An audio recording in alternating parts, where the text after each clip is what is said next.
Hallelujah inay sunsu ani saruka kir nok tingal inisi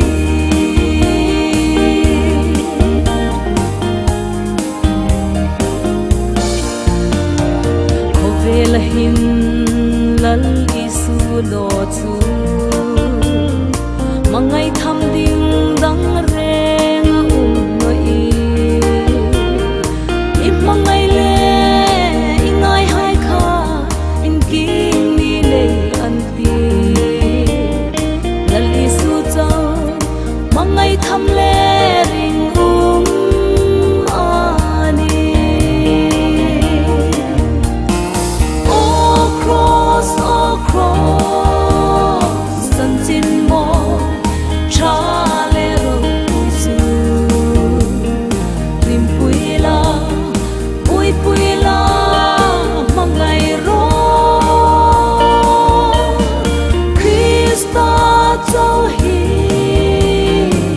Hallelujah inay sunsu ani saruka kir nok tingal inisi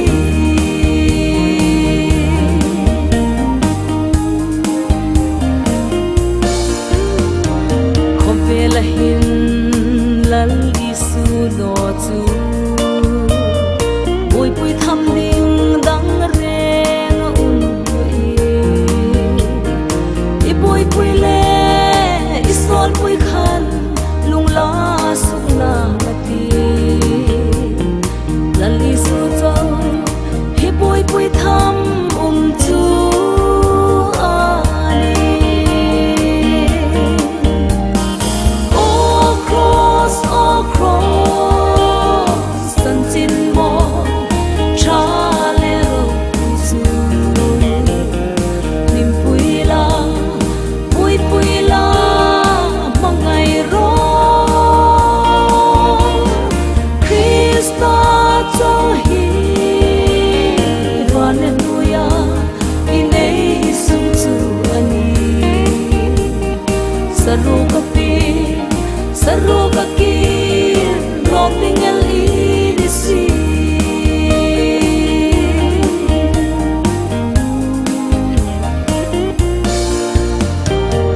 kovelahin lal isu lo chu pui tham ding dang reng noi i pui le isol pui khan lung la suk na mati lal isu chau hi pui tham chu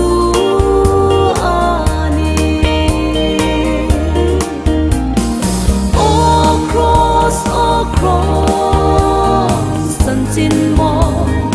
cha le ro su nim pui la mangai ro Krista cho hi Hallelujah inay sun chu ani